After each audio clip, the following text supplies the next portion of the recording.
अंशु जी आपके पास इसलिए जरा मैं आपसे, भाई आपका स्वागत है, आप शायद बहुत दिनों बाद आप मेरे शो में आई हैं, और तो इसलिए और आप से एक चीज जरा मैं इसलिए पूछ रहा हूं कि मैंने कल इसको बहुत से लोगों ने बोला, आशुतोष जी ने भी बोला, कई लोगों ने इसको दिया था, और मैं अपने दर्शकों को इसको याद दिलाने के लिए बोल रहा हूं। 2008 में सुषमा स्वराज ने जब उस पे चल रहा था, ट्रस्ट वोट पे जब चल रहा था बहस, तो उन्होंने हमला किया था मनमोहन सिंह पे, और फिर उन्होंने मनमोहन सिंह से कहा था, शहाब जाफरी का एक शेर है, तू इधर उधर की ना बात कर, ये बता कि काफिला लुटा क्यों, हमें राहजनों से गिला नहीं, तेरी रहबरी का सवाल है। और ये कह के उन्होंने अपनी बात खत्म की थी।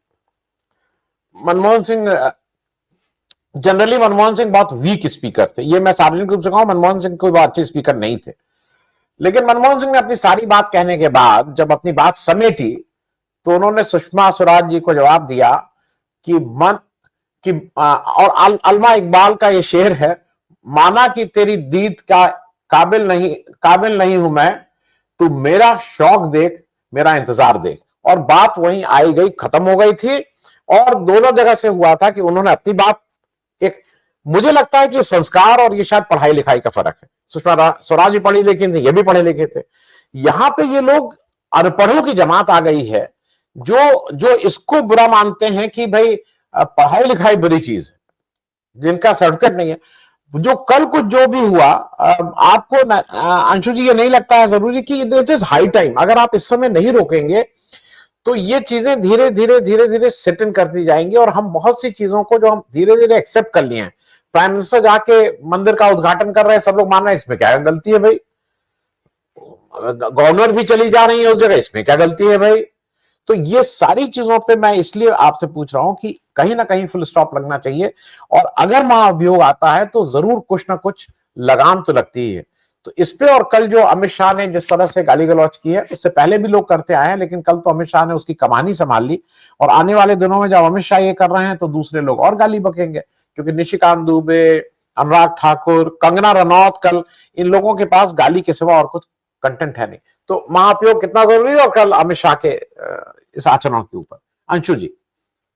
देखिए आनंद जी, जिस तरह से हम देख रहे हैं कि पार्लियामेंट में जो भी तमाम चीजें चल रही है, तो जितनी गरिमा इस सरकार ने गिराई है, पिछली किसी भी सरकार में हम नहीं देखते हैं। 11 साल में लगातार जो लोकतंत्र की गरिमा गिराई जा रही है, पार्लियामेंट की गरिमा गिराई जा रही है, और लोकसभा में खास तौर पर जिस तरह से स्पीकर का रवैया रहता है, जैसे कि कह रहे थे कि स्पीकर, अगर हम अपने संविधान में बात करें तो बहुत बड़ा पद है।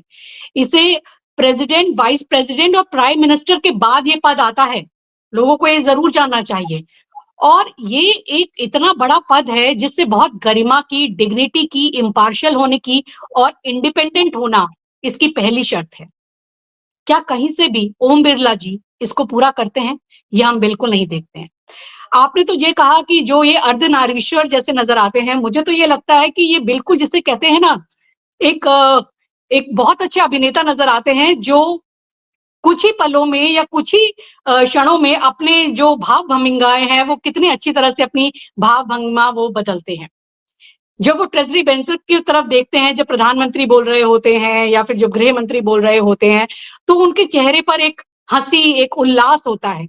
और कभी कभी तो ऐसा लगता है कि वो मेज भी थपथपा देंगे जब ट्रेजरी बेंचर वाले मेज थपथपा रहे होते हैं, ऐसा कुछ उल्लास नजर आता है। और जब ऑपोजिशन के नेता या खास तौर पर नेता प्रतिपक्ष राहुल गांधी बोल रहे होते हैं, तो उनकी त्योरियां चढ़ी रहती हैं, उनके चेहरे पर एक तनाव होता है, और उनका बस यही एक कोशिश होती है कि कैसे रोका जाए, कैसे टोका जाए, या कैसे इनको हतोत्साहित किया जाए। तो एक स्पीकर से ये बिल्कुल भी कतई भी उम्मीद नहीं की जाती है। अगर हम ब्रिटिश पार्लियामेंट को फॉलो करते हैं तो वो जो एक वहां पर जिस तरह से स्पीकर का रोल होता है, इम्पार्शियल होने का, पॉलिटिकली न्यूट्रल होने का, कहीं से भी ये हमारी पार्लियामेंट में तो नजर नहीं आता है। तो ये तो मैं कहूंगी कि ये तो बहुत पहले हो जाना चाहिए थी महाभियोग की बात। जैसे सर बात ही कर रहे थे कि जो पिछली लोकसभा थी उसमें भी जो इनका रवैया था वो कुछ ऐसा ही था। एक दिन में 78 सांसद निलंबित किए गए थे। ये रिकॉर्ड है, ये रिकॉर्ड है हमारे भी लोकतंत्र में अभी तक का, कि एक दिन में रिकॉर्ड 78 सांसदों को निलंबित किया गया था। तो आप सोच लीजिए कि इनका किस तरह का रवैया है, और उसी दौरान बहुत इंपॉर्टेंट बिल पास कराए गए थे। तो आपका लोकतंत्र कहाँ चला जाता है उस वक्त, जब आप मतलब समूचे विपक्ष को संसद से बाहर कर देते हैं और उसके बाद आप बिल पास कराते हैं। तो ये आप आज जब बात कर रहे थे कल, ये हमारे गृह मंत्री जी की लोकतंत्र की, और इंदिरा गांधी जी का हवाला दे रहे थे और नेहरू जी का हवाला ये देते हैं बार बार, तो इन्होंने लोकतंत्र का कितना बड़ा मजाक उड़ाया, ये क्या खुद नहीं जानते? पूरे विपक्ष को आपने बाहर कर दिया और उसके बाद आप संसद में बिल पास करवा रहे हैं। तो ये आप क्या कह रहे हैं? ये उस जनता का मजाक नहीं है जिन्होंने अपने जनप्रतिनिधियों को चुनकर भेजा है? और जो बात आपने उठाई गाली गलौज की, वो तो इनके शीर्ष से शुरू होती है। अमित शाह जी की तो क्या बात की जाए, जो हमारे प्रधानमंत्री जी हैं, वो हमने देखा है कि अपनी रैलीज में, अपने भाषणों में कैसे-कैसे वो यूज करते हैं सेंटेंसेस और कैसी भाषा यूज करते हैं। और महिलाओं तक के लिए जो उन्होंने कहा है, सोनिया गांधी जी के लिए तो कितनी बार उन्होंने बुरे-बुरे शब्द यूज किए हैं, कांग्रेस की विधवा, जर्सी गाय, बछड़ा, पता नहीं ऐसे-ऐसे शब्द जो कि जिसे कहा जाए कि इतनी गिरावट हमारे लोकतंत्र में, और इसे कहा जाए कि नेताओं के अंदर जो लाने का काम है वो बीजेपी ने ही किया है। इनके सांसद जब खड़े होकर रमेश बिधूड़ी गालियां देते हैं सदन में, तो उनके ऊपर कार्रवाई नहीं की जाती है, कितना उनको मौका दिया जाता है।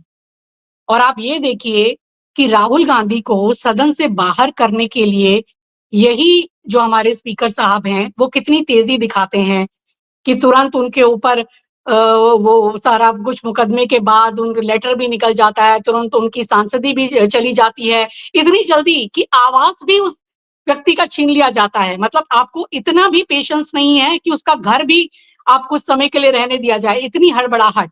ये तो बाकी हमने किसी भी मामले में ऐसा नहीं देखा, और इस मामले में कि किसी किस तरह से सांसदी गई हो या उसका घर छीन लिया गया हो और देश भर में सैकड़ों मुकदमे उनके खिलाफ लगाए गए हों। ये तो दिखाता है कि आपने लोकतंत्र को किस गिरावट तक आप ले आए हैं। विदेशी डिग्नेटरीज आते हैं, अभी रशिया के जो पुतिन साहब आए, आप नहीं बुलाते हैं विपक्ष के नेताओं को, अपमानित करते हैं, गालियां देते हैं। तो ये उनके मुंह से जिस तरह से निकली गाली, तो ये लग रहा था कि बड़ा स्वाभाविक है, क्योंकि वो ऐसे ही बातों का प्रयोग करते होंगे, इसी लैंग्वेज का प्रयोग करते होंगे, कोई नई बात नहीं है। और कितनी एक हास्यास्पद, या कहूं कि क्या गरिमा गिराई हुई है ओम बिरला जी ने, कि उनको टोकना चाहिए था गृह मंत्री जी को कि आप ये फाउल लैंग्वेज बोल रहे हैं या ये असंसदीय भाषा है, आप रुक जाइए। ये वो नहीं कह रहे। ये जब जो है अमित शाह जी को ये भान होता है कि उनके मुंह से गाली निकल गई है, तो वो कहते हैं इसे आप हटा दीजिए, इसे आप रिकॉर्ड से हटा दीजिए। तो आप ये खुद सोचिए कि सदन कौन चला रहा है? क्या ये स्पीकर द्वारा सदन संचालित हो रहा है? ये तो पूरा साफ नजर आ रहा है कि जो बीजेपी के जो मुखिया हैं, जो प्रधानमंत्री हैं, जो बीजेपी के ये गृह मंत्री अमित शाह, यही सदन को भी संचालित कर रहे हैं। और ये कहने में कोई गुरेज नहीं है कि जैसे बात हो रही थी कि पॉलिटिकली न्यूट्रल होना चाहिए, या फिर जो एक पार्टी से संबद्धता नहीं दिखानी चाहिए, वो कहाँ पर पालन हो रहा है? यहाँ मैं आपको बताना चाहूंगी, अगर थोड़ा समय हो तो, जवाहरलाल नेहरू जी ने एक मौके पर 1958 में स्पीकर के बारे में क्या कहा था कि एक स्पीकर के लिए क्या अपेक्षित है और कैसा होना चाहिए। फिर आप समझेंगे कि इनके ऊपर महाभियोग क्यों आना चाहिए। The speaker represents the house. एक स्पीकर पूरे हाउस को रिप्रेजेंट करता है, किसी पक्ष या विपक्ष को नहीं। He represents the dignity of the house, the freedom of the house, and because the house represents the nation in the particular way, the speaker becomes the symbol of nation's freedom and liberty. तो आज ये नेहरू जी की बहुत सारी बातें दूसरे तरीके से लाते हैं, लेकिन उन्होंने जिस तरह से भारतीय लोकतंत्र में हर इंस्टीट्यूशन को, हर पद को उसकी गरिमा के लिए जिस तरीके से संरक्षित किया या आगे बढ़ाया, उसका एक अंश मात्र भी इन लोगों में नजर नहीं आता। और आपने जो ये कहा कि इनको तर्क स्वीकार नहीं है, इनको तर्क इसलिए स्वीकार नहीं है कि ये अनपढ़ों की पार्टी है, और इसे कहने में कोई गुरेज नहीं। अभी देख रहे थे कि अखिलेश यादव जी ने भी जो बोला था अपना संसद में, ये इस पर इलेक्टोरल रिफॉर्म के ऊपर जो भाषण दिया था, तो उन्होंने भी यही कहा था कि इनको जब तर्क दिए जाते हैं, उन्होंने बताया कि हमने सारी चीजें एविडेंस के साथ चुनाव आयोग को दी थी, लेकिन इनको केवल चीखना चिल्लाना ही है, और ये अनपढ़ लोग हैं। ये कहा उन्होंने, अखिलेश यादव ने, ये अनपढ़ लोग हैं और इनको कोई तर्क वितर्क सुनना नहीं है और तर्क वितर्क से जवाब देना नहीं है। और यही बात है कि पूरी अनपढ़ों की जमात ये खड़ी करते हैं जहां पर भी। आप देख लीजिए, इनके कोई चीफ मिनिस्टर उठा के देख लीजिए, इनके कोई भी इससे पदों पर आसीन बैठे लोग देख लीजिए, वो कभी भी पढ़े लिखों की तरह बात नहीं करते हैं। अभी जो देख ही रहे थे कि दिल्ली की सीएम रेखा गुप्ता, जिनको एक्यूआई यही नहीं पता, वो कहते हैं कि वो उससे टेम्परेचर नापा जाता है। तो आप समझ ही सकते हैं कि कैसी जमात है इनके पास और ये क्यों ऐसे ही लोगों को प्रमोट करते हैं, क्योंकि ये शीर्ष से शुरू होता है। जब आपके शीर्ष में ही आपके पास ज्ञान की कमी है, आपके पास शिक्षा की कमी है और आप केवल एक रेटोरिक से और एक केवल नारेबाजी से और एक तरफ से गलत बयानबाजियों से ही अपनी सरकार को इतने दिन से चला रहे हैं और अपने भक्तों के बीच इसी तरह के आप नारे बार-बार देते हैं, तो आपको अनपढ़ों की ही जमात चाहिए। आपको अपने बीच में भी कोई ऐसा नहीं चाहिए जो आपसे सवाल कर सके। और मैं आपको बताऊँगी कि जिस तरह से अमित शाह जो भाषण दे रहे थे और लोकतंत्र की पूरी मर्यादाएँ गिराई जा रही थी, तो वो बड़ा हास्यास्पद था। राहुल गांधी की किसी भी बात का उन्होंने कोई भी तर्कपूर्ण जवाब नहीं दिया। जो बात ये थी कि किस तरह से चुनाव आयोग के चयन को लेकर कानून बदला गया और उसे एक तरफा बना दिया गया, 66% जैसे वो खुद ही कह रहे थे कि सरकार के ही हाथ में चयन का दे दिया गया।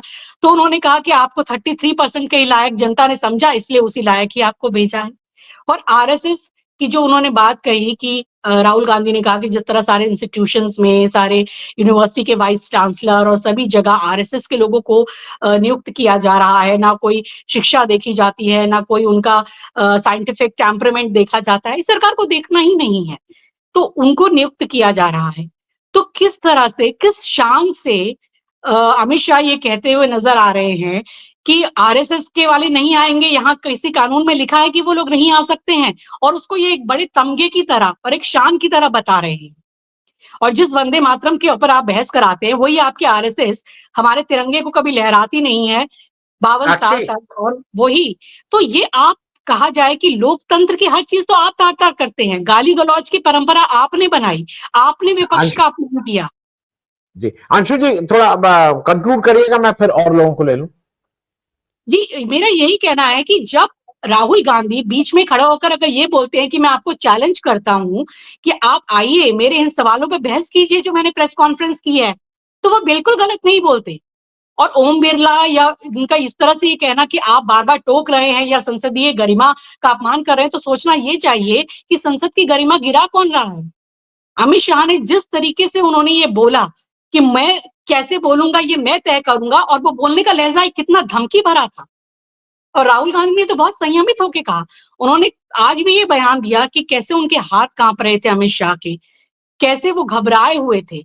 और यही घबराहट थी कि उनकी लैंग्वेज भी इस तरीके से हो गई थी और उनके कोई तर्कपूर्ण वो अर्थ जवाब ही नहीं दे पा रहे थे।